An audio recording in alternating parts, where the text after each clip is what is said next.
Okay, so magandang hapon, grade 8. At maligayang pag-aaral sa Florante at Laura. So grade 8, so yan. Bago tayo magsimula, sagutan natin yung tuklasin part ng ating self-learning module. So ang gagawin nyo lamang ay ibabahagi ninyo yung unang pumasok sa inyong isipan kapag naririnig nyo ang salitang gubat.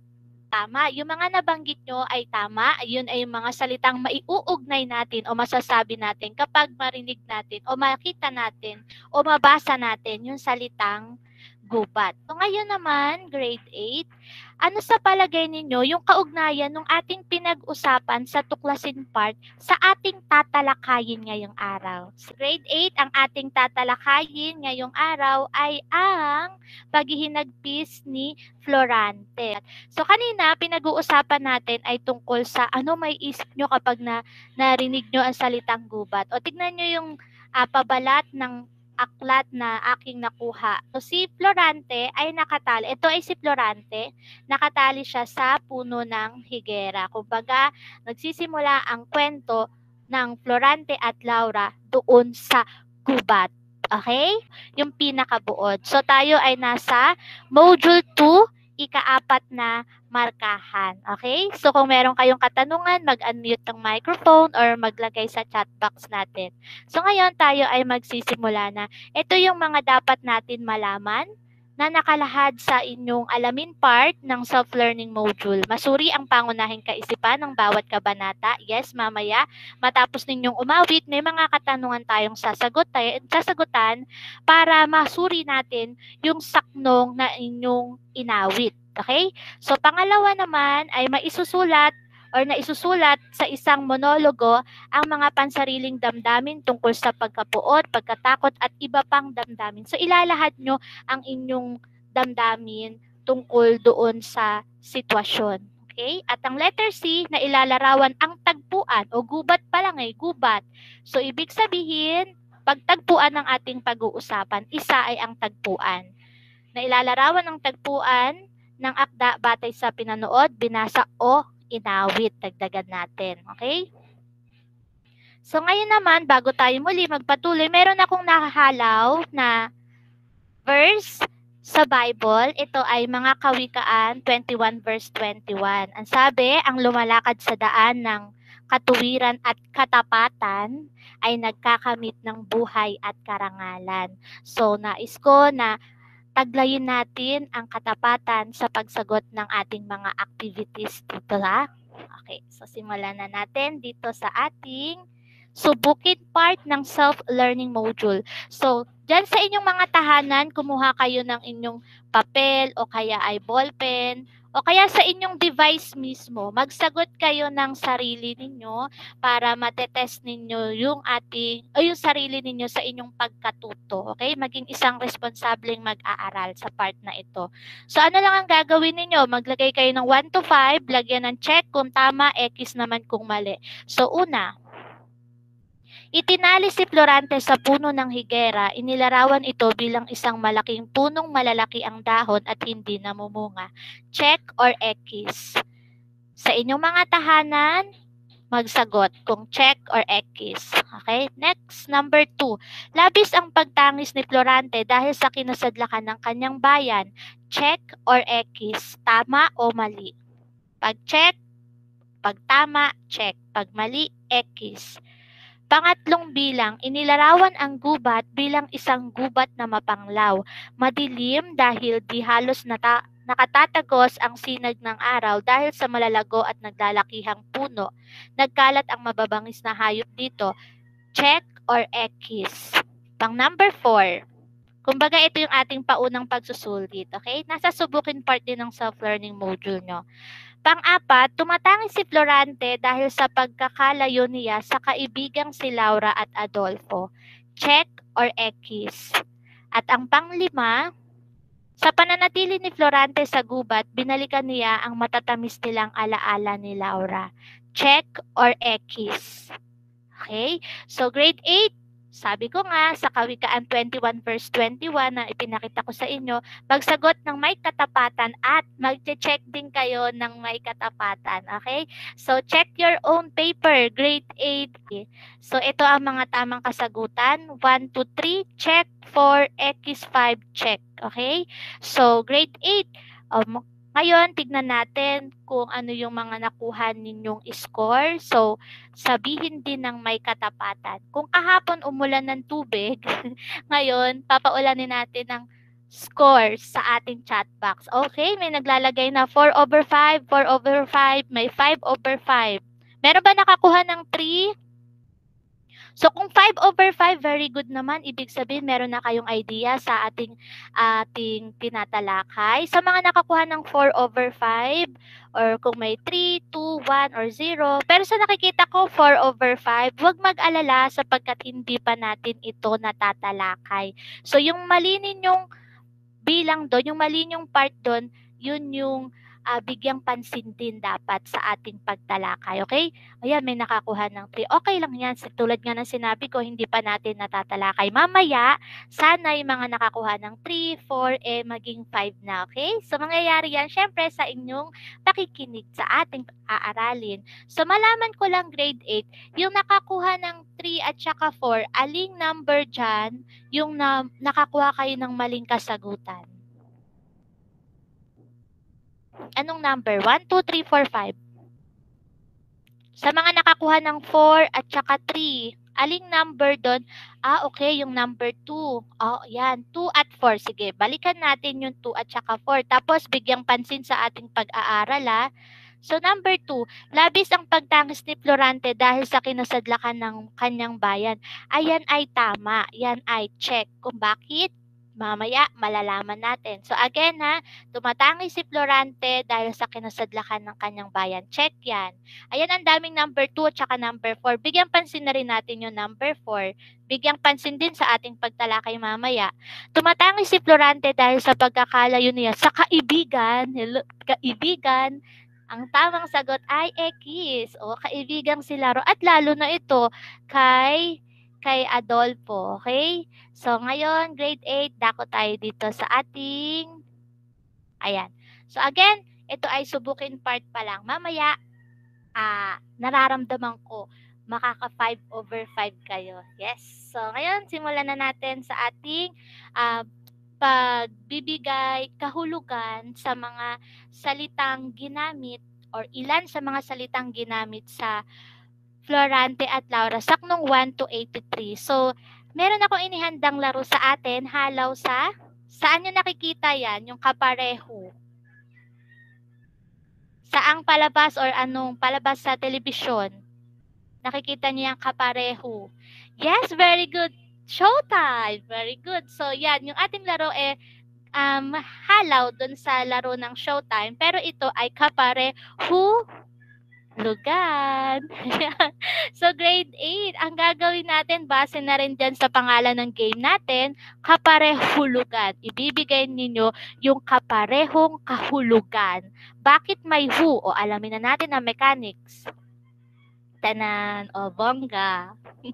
So, paano ito lalaruin? Hahanapin ang kaparehong kahulugan ng mga salitang ginamit sa saknong sa mga puso at malalaman natin kung tama kung makikita natin ang kapareho ng nasa larawan. So, ayan yan So, ihahanapin natin ang kahulugan at kapag next slide natin at nakita natin yung kapareho ng tauhang nasa larawan, ibig sabihin tama ang inyong kasagutan. Okay? So, sisimulan na natin na gawain. Number 1, hanapin natin ang kapareho ni Duque Briseyo at ang kaparehulugan ng salitang mapanglaw. Malungkot. Tignan nga natin kung tama. Wow! Very good. Ang tamang sagot ay malungkot. So, nakita natin ang kaparehong kahulugan at nakita natin ang kapareho ni Duque Briseyo at iyon ay walang iba kundi si Princesa Floresca. Okay? So, dahil dyan, next na tayo. Ayan. So, ayan. Wow, very good. Tama. Gamitin sa sariling pangungusap ang salitang pebo na nangangahulugang araw. Nasilayan nila ang masiyahing pebo. Yes, tama. Very good. Okay, dahil dyan, next na tayo. Okay, kaliluhay. Ano ang ibig sabihin ng kaliluhan or kaliluhan na ginamit sa saknong 14? Kasamaan, tignan nga natin. Very good. At iyan ay walang iba kundi si, ayan na, nabanggit na, si Florante at saka si Laura. Yung kaliluhan, grade 8, nangangahulugan din siyang pagtaksid, lilo, taksid. Pero yung pagkakagamit sa saknong, ito ay nangangahulugan ng kasamaan. Okay, gamitin sa sariling pangungusap ang kaliluhan na nangangahulugang kasamaan. Ang kaliluhan ay hindi dapat manaig sa mundo. Tama. Ayan. Tama ang nilalaman. Tama rin ang pangungusap. Pagkakagamit sa pangungusap. Very good. Okay, so next, ayan. Ito, ayan. Pang number 4 natin. So grade 8, ano ang kahulugan ng salitang kalis na ginamit sa saknong 18? Wow, very good. Espada, kalis ay nangangahulugang espada. Okay, magbigay ng pangungusap gamit ang salitang kalis na nangangahulugang espada. Iba. So, next natin, last one na to. Ayan, mukhang kikiligin kayo dyan. Tanan! So, ano ayun, nawawala ako. Yung kahulugan ng lingap niya pagtanggap. Tignan nga natin kung pagtanggap. Oh! Nakita natin ang itsura. So, balik mabutit, sinubukan. Balik tayo sa number 5. Hinahanap niya ang lingap o ang pagmamahal. Okay, so very good. So, tama. O, ngayon, bigyan na ngayon ng kahulugan. Gamitin sa sariling pangungusap ang lingap na nangangahulugang pagmamahal. Oh, very good naman. Ang paglingap mo ang aking kailangan. Yes. Magandang pangungusap. At yes, tama.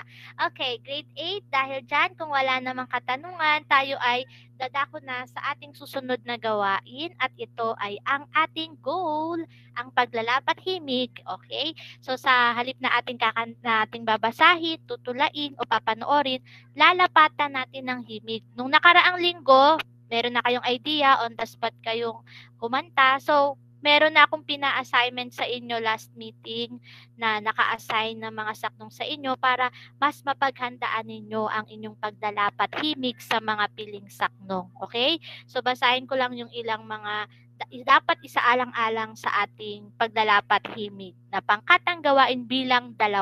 Okay? So, ito ay recorded. So, ang panuto natin, mag-iisip kayo ng tonong mabagal o andante at ilapat sa nakatalagang saknong sa inyong grupo. Mayroon lamang kayong 5 minuto para pag-isipan. Mag-isip ng pangalan ng grupo na may kaugnayan sa Florante at Laura. Sabihin niyo yung pangalan ng group niyo bago kayo mag-start na mag-present. Okay? So, ito ngayon ang ating pangkatan. Pangkat 1, nakatalaga sa inyo ay saknong 1 at 14. Kung mapapansin, hindi sunod-sunod kasi ang tinatalakay natin ay buod na. Pangkat 2, saknong 15 at 18. Pa-screenshot na para hindi na natin balikan mamaya. Pangatlong pangkat, saknong 39 at 40. Pangkat 4, saknong 55 at 56. At pangkat 5, saknong 79 at 80. Okay? So, ito ngayon yung ating pamantayan. So, merong nakikinig dito sa atin na siyang magbibigay ng score sa inyo mamaya, ha? Kaya, bawat pangkat, bigyang husay, okay? So, para makakuha ng pinakamataas na score na 15 puntos, kailangan maibigay ninyo ng napakahusay ang ating mga pamantayan. Nalapatan ng himig andante ang awit, pag-awit, kabuang presentasyon.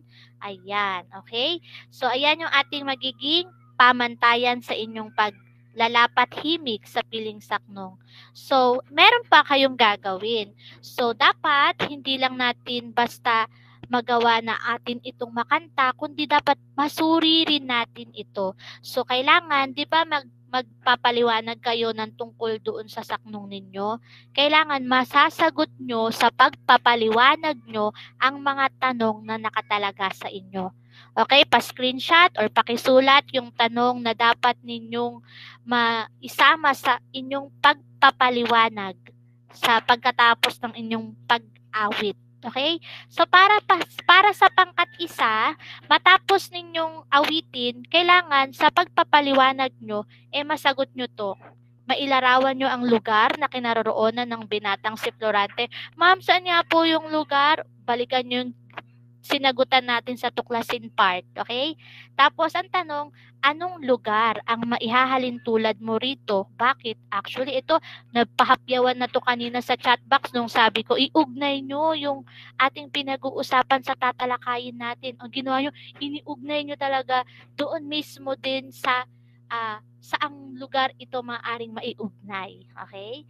So sa pangkat dalawa, ito naka-assign sa inyong tanong. Ano-ano ang mga sinasambit o sinasabi ni Florante sa kanyang pagtangis o sa kanyang pag-iyak? Kailangan mailahad nyo yan pangkat dalawa. Pa-screenshot na, okay? Sa next naman, pangkat tatlo, ito naman yung saknong na tanong na dapat ninyong masagot matapos ang pag-awit. Tama bang isipin ni Florante na tinalikuran na siya ni Laura at sila ngayon ni Adolfo ay magkasama at masaya sa piling ng isa't isa? Tama ba yun? Yun naman ay kailangan ninyong maisama sa inyong pagpapaliwanag. Okay? At ang pangkat-apat, ito ang tanong na nakatalaga sa inyo. Kung ikaw ay nahahapis o may suliraning di madala, sino ang una mong hihingan ng tulong? Bakit? Okay? Pa-screenshot na. At ang pangkat 5, sa inyo, matapos awitin, kailangan masagot to, sino si Aladdin? Ano naman ang kanyang isinalaysay habang nasa loob ng gubat? Okay? So grade 8, meron ba kayong katanungan sa inyong gagawin? Wala naman. So kung wala namang katanungan, 5 minutes start now na tayo, okay? So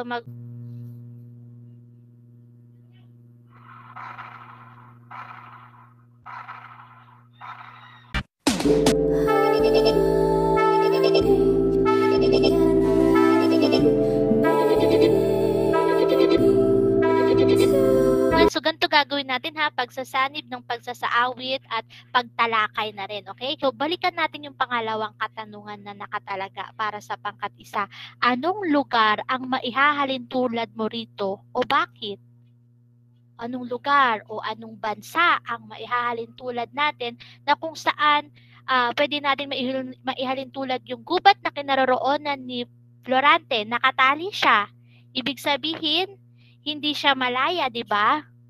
So, anong lugar ngayon yung pwede nating maihalin tulad dun sa tagpuan ng ating saknong 1 to 83?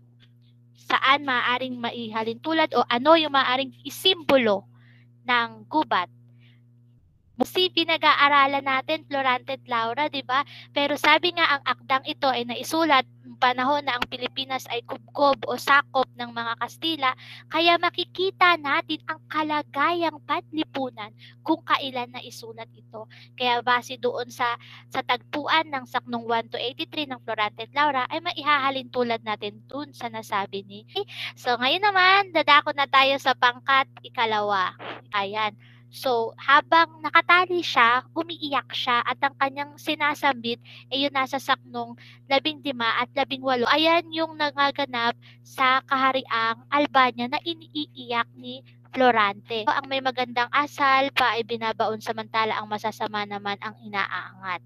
Okay, yeah. Okay, grade 8, kung babalikan natin yung tuklasin part na sinagutan ninyo kanina, meron kanina inulan sa chat box na, Ma'am, number 2 po. Ito na yung sagot sa tanong. Yes, ito na yung sagot na ang itinatangis o isa sa tinatangis ni Florante habang nakatali sa puno ng higera ay ang kahariang Albania. So, ibig sabihin si Florante ay kakikitaan ng pagmamahal hindi lang kay Laura, kundi saan?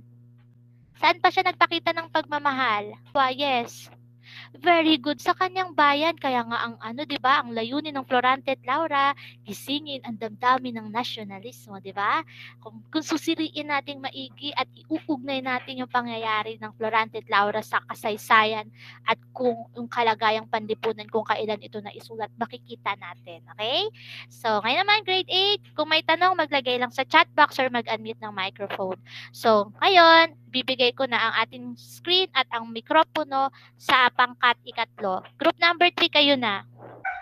Sa ating minamahal na guro, Binibining Jessica Alindog, sa mga inimbitahang mga bisita, Ginoong John Paul at Ginoong Mark, at sa aking mga kapwa mag-aaral.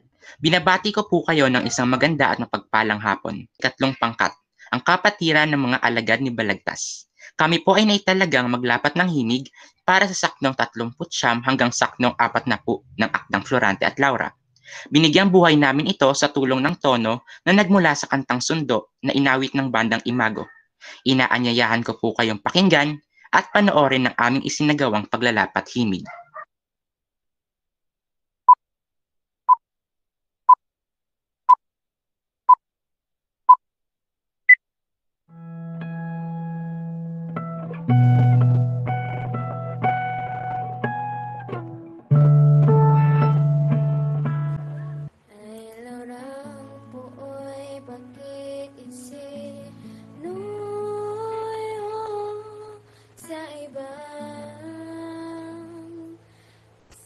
Sa aking pangako at pinagliluhan ang tapat na puso, pinagugulan mo ng luhang tumulong.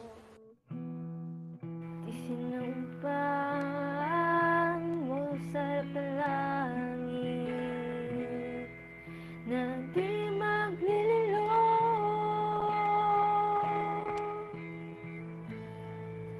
sa aking pag-ibig, ipinabigay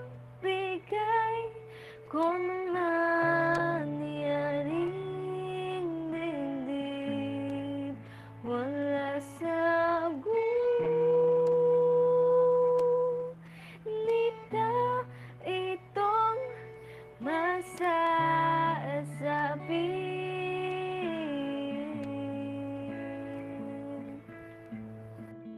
Sa saknong 39, nakaramdam ng kalungkutan si Florante nang mapagtanto na tila nakalimutan ni Laura ang kanilang pag-iibigan. Sa kabanata 40, isinumbat ni Florante ang sumpa ng pagmamahala nila ni Laura dahil ni minsan ay hindi sumagi sa kanyang isipan na magagawang magtaksil ni Laura sa kanya. Group number 3, nahihirapan ngayon ang ating tagapakinig. Ang uhusay ng bawat isa sa inyo, nakakabilib. Mga seniorist pala, di ba? Ang uhusay, hindi lang mahuhusay sa sipnayan at sa science, technology, engineering, mathematics, di ba? Magagaling din sa pagkanta. Very good naman. Pagdating naman dun sa katanungan na nakatalaga sa inyo, yes, nasagot naman na ganun yung iniisip ni Florante. Dadagdagan lang natin yung paglalahad ninyo, ha? So, sagot mula sa group 3. So, tama kayo na ganun yung iniisip ni Florante. Tulad ni Francisco Balagtas, inisip niya na baka nasa kandungan na ni Mariano Nanong Kapule si Celia ang kanyang mahal. Si Florante, iniisip niya rin na baka tinalikuran na siya ni Laura. Ilahad naman dun sa matapos ang paglalapat himig. So ngayon ang tanong, tama bang isipin ni Florante na tinalikuran na siya ni Laura at sila ngayon ni Adolfo ay magkasama at masaya sa piling ng isa't isa? Tama ba? Group number 3? Okay. So very good. Nasagot ng pangkatatlo yung katanungan. Very good. Tama So hindi dapat mag-isip ng ganoon si Florante. So, makakatulong, ang tanong kasi makakatulong ba sa kanya kung pag-isipan niya ng hindi maganda si Laura, gano'n na nga yung sitwasyon niya, di ba?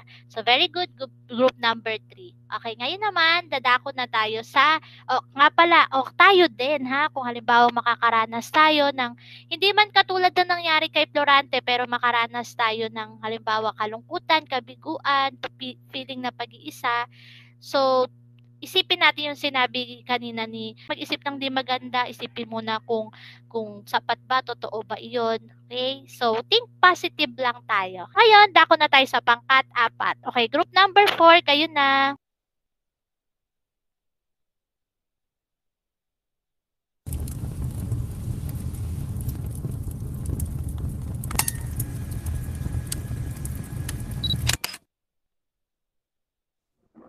Halina't Laura, aking kailangan.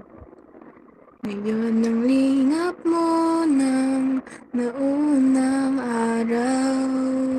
Ngayong hinihingi ang iyong pagdamay.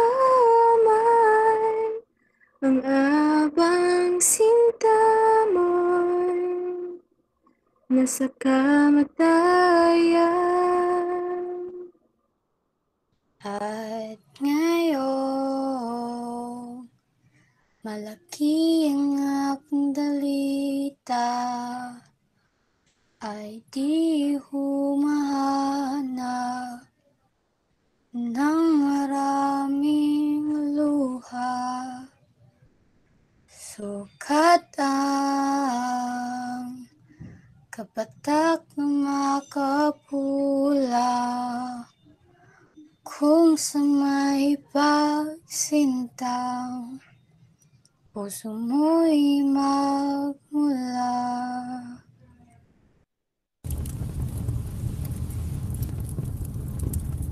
Natin magaling, mahusay, kahanga-hanga, okay? Nakakabilib yung mga diskarte nyo hindi lamang sa paglalapat himig kunawa yung presentasyon. Very good. So, tama. So, ayan, hindi lang siya tungkol sa inaaral natin, kundi mapangaral din sa buhay. Tama na yun ang malalapitan natin. Pero bukod pa doon, higit kanino man andyan ang Panginoon na lagi nandyan sa atin. Okay? Hello, Group 5. Kayo na. So, bigyang pansin lang ulit natin na tama. So, ibig sabihin si Florante, hindi lang si Florante yung nasa gubat, kundi maging si Aladdin. Kaya, ibig sabihin, dalawa na yung tao sa gubat, ha? Si Florante, ang inihibik niya o yung itinatangis niya ay yung kanyang bayan at saka si Laura. Dito naman sa saknong 79 to 80, si Aladdin naman yung tumatangis dito. Mayroong nilalabas ang hinaing niya sa buhay. At iyon nga raw ay nabanggit kanina. Ang galing, no? Sabi dito kasi, liban na kay Ama ang sinumat alin ay di igagalang ng kanyang dalang patalim.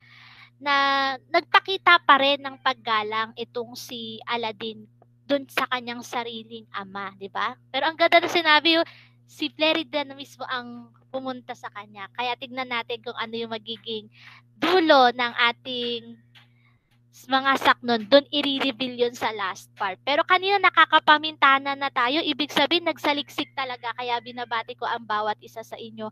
Ang tanong, hala, bakit kaya nangyari yun? Bakit mag-ama umibig sa iisang babae? Sasagutin tayo ng saknong 80 na pinaliwanag naman sa atin kanina. Nasagot ang mga tanong, nalapatan ng himig ang aking pagbati sa bawat isa sa inyo. Nakakapanindig balahibo, napakalamig, grabe, at makabagong awitin yung mga nilapat nyo at napakamaparaan at madiskarte pagdating sa presentation. Very good. Ako'y humahanga. Okay? So, grade 8, meron ba kayong katanungan sa paglalapat himig at saka sa mga katanungan na bahagi na rin ng ating pagtalakay? Wala naman.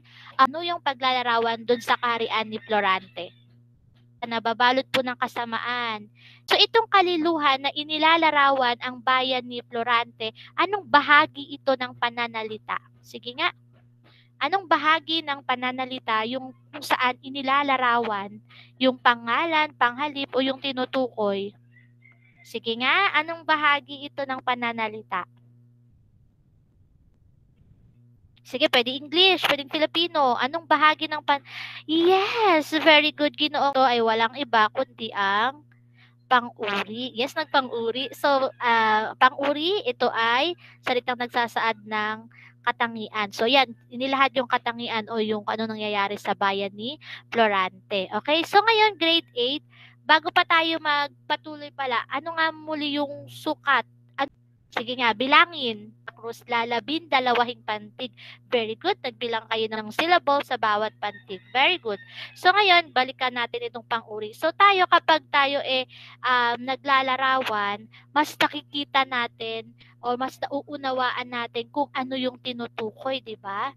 Pwede tayong maglarawan tulad ito, inilarawan ng kahariang Albania. Pwede natin itong sa pamamagitan ng pagtula, sa pamamagitan ng pagbasa, sa pamamagitan ng pag-awit na ginawa ninyo, pero meron pang paraan. Meron pang isa pang masining na paraan na kung saan mailalahad natin yung mga isinasa isip natin. Ano kaya yung tawag dun? Pagtula? Yes, tama. Ano pa? Bukod sa pagtula, ano pa yung paraan na kung saan masining natin na nailalahad ang ating nasa isip tungkol dun sa paksa na napili natin? O kaya naman halimbawa si Florante, gusto nating sabihin yung sinasabi ni Florante, pwede tayong magsagawa nun. O sige, bibigyan ko kayo ng clue. Start with letter M, nagtatapos sa O. Yes, very close. Iyon ay walang iba kundi ang monologo. Yes, na nasa suriin part ng inyong self-learning module. Okay? Tignan nyo na lang sa module nyo, ha? So, ito yung monologo, isang uri ng masining na pagkasalita ng isang persona o tauhan na sinasabi ang lahat ng kanyang isinasa isip.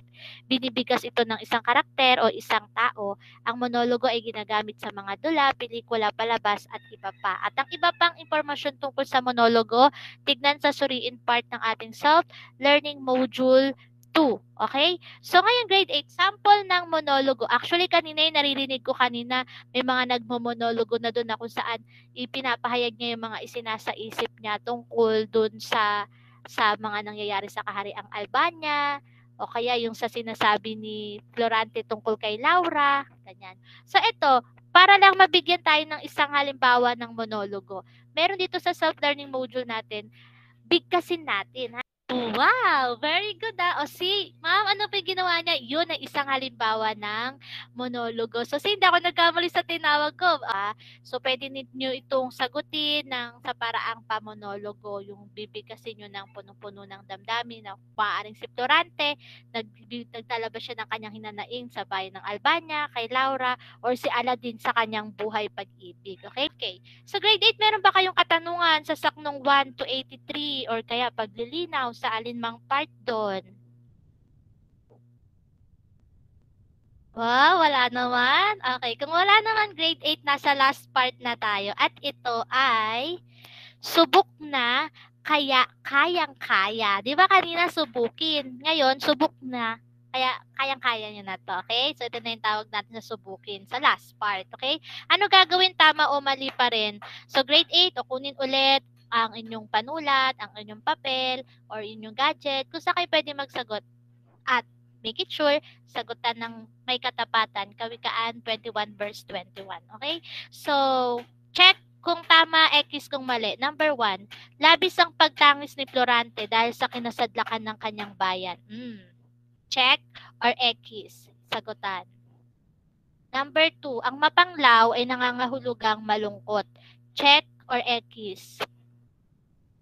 Number 3, kinakitaan ng pagtitiwala si Florante kay Laura sa panahon ng kanyang pagdurusa. Check or X? Pang-apat, maiuugnay ang tagpuan ng akda sa Pilipinas na nagpapakita ng madilim na nakaraang sinapit ng mga Pilipino sa kamay ng dayuhan. Check or X? At ang number 5, ang monologo ay isang uri ng masining na pagsasalita ng isang persona o tauhan na sinasabi ang lahat ng kaniyang isinasa isip. Check or X? Okay, kung nasagutan ng may katapatan, checkan ng may katapatan din. Okay, check your own paper or kung ano, saan man kayo nagsagot. Ang mga tamang sagot, check. Number 1, check. 2, check. 3, X. 4, check. 5, check. Okay? So, grade 8. Ayan. Paulanin ulit natin, ha. Patingin nga ako ng score ninyo. Maging matapat. 5, 4, 3, 2, or 1. Wow, very good naman. 5 over 5. Wala pa ako nakikitang 4. Talaga? Wow, nice naman. Ako'y natutuwa sa nakikita kong mga score ninyo sa ating chat box. Binabati ko ang bawat isa. Yes, sabi, wow, ang huhusay. Yes naman. Okay. So, ayan. Kung gayon, ako'y natutuwa at binabati ko ang bawat isa sa inyo at mag-iiwan ng eto. Clap, clap. Congrats, thanks, and bye. Okay.